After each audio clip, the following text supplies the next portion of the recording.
Assalamualaikum warahmatullahi wabarakatuh. Berjumpa lagi kita hari ini di channel Maraja Organik bersama saya Samsul Umar, praktisi pertanian. Teman-teman sekalian, kalau kita melihat luasan laut di muka bumi ini, itu justru lebih luas daripada daratan yang ada di 5 benua.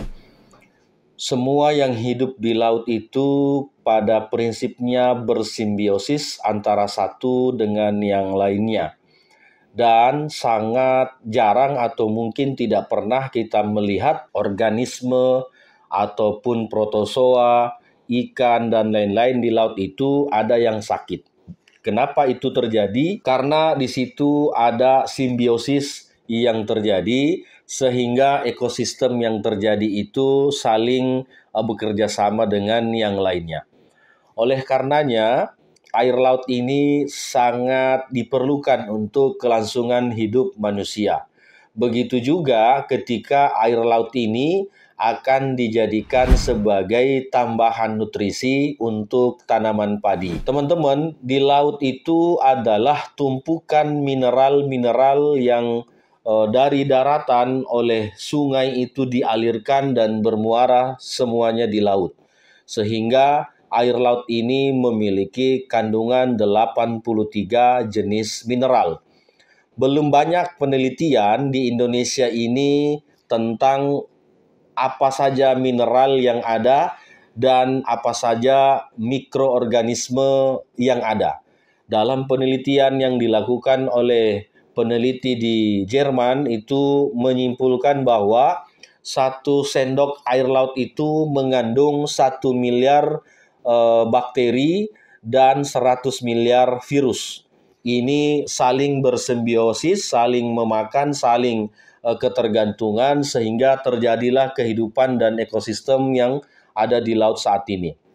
Nah, bagaimana ketika air laut ini akan dijadikan tambahan mineral atau sebagai tambahan pupuk pada tanaman padi? Beberapa konten sudah menjelaskan bagaimana kehebatan dari air laut ini ketika disemprotkan pada tanaman padi. Namun kali ini saya akan mengupas bagaimana cara yang terbaik untuk menggunakan air laut ini sebagai tambahan mineral pada tanaman padi. Dalam 1 liter air laut, jika misalnya digunakan untuk 1 tangki, maka butuh ditambahkan atau diaktifkan mikroba-mikrobanya dan menurunkan kadar natrium klor yang ada di dalamnya. Karena ketika natrium dan klor ini berlebih, maka tentu tidak akan bagus pada tanaman, juga pada tanah kita. Oleh karenanya, teman-teman sekalian, untuk menyemprot lahan kita dengan menggunakan air garam, itu hendaknya air laut ini difermentasi dulu. Nah, apa dan bagaimana caranya? Jadi, karena di dalam air laut ini itu sudah ada miliaran bakteri, maka kita hanya perlu untuk membuat si bakteri ini tidak mati sampai pada kita menggunakannya di lahan atau sawah kita. Nah, caranya 1 liter ini ketika diambil dari laut, maka tempat yang kita gunakan untuk mengambil air ini itu jangan ditutup. Karena pada prinsipnya di laut lepas ini ada banyak oksigen yang ada di situ sehingga ekosistem yang terjadi itu juga saling bersimbiosis. Nah, ketika misalnya diambil air laut ini, tempatnya jangan ditutup. Begitu difermentasi, cukup tambahkan 5 sendok gula, baik dari gula pasir ataupun gula aren. Ini diaduk merata dan jangan ditutup.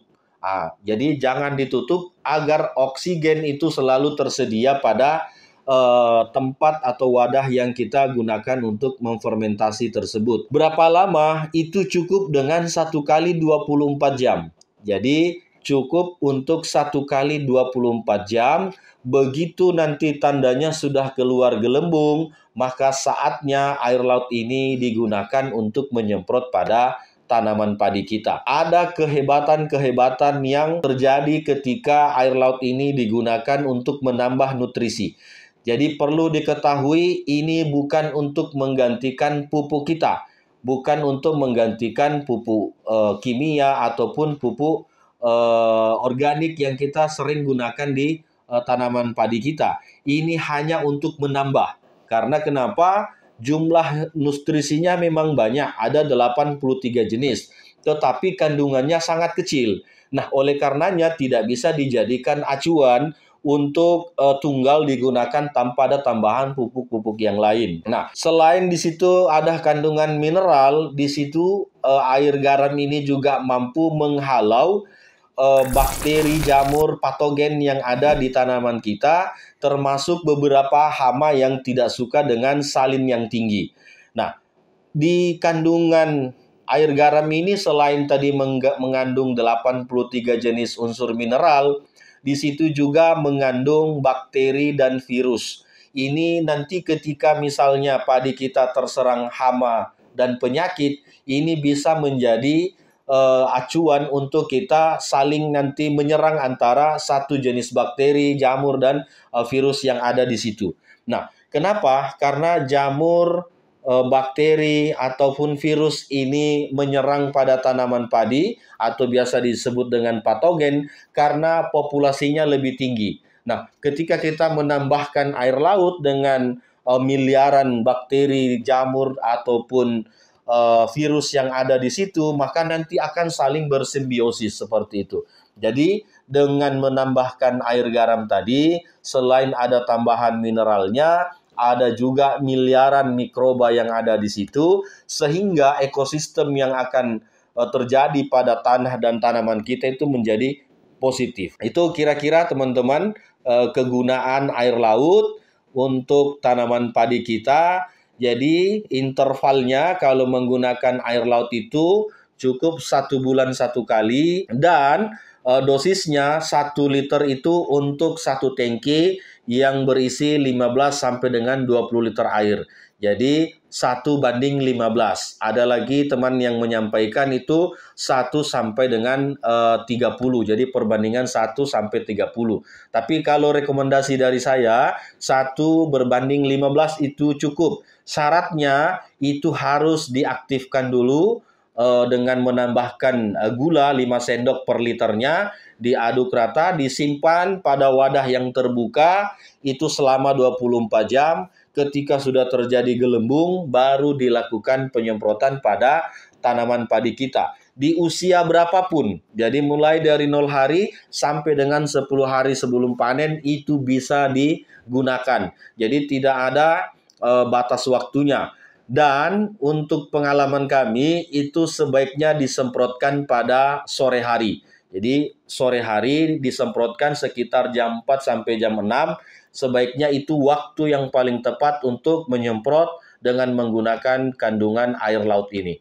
Saya kira begitu teman-teman ulasan kita hari ini. Dari banyaknya teman-teman yang bertanya apakah garam bisa disubstitusi oleh air laut, itu bisa. Dan kehebatannya kalau garam ini hanya mengandung mineral, tetapi kalau dengan air laut itu ada mineralnya, ada juga mikrobanya. Jadi 1 sendok air laut itu mengandung 1 miliar bakteri, jamur, dan virus, sedangkan virusnya itu ada 100 miliar. Nah, ini perbandingannya sehingga ekosistem akan semakin positif di dalam tanah dan tanaman kita. Begitu, Assalamualaikum warahmatullahi wabarakatuh.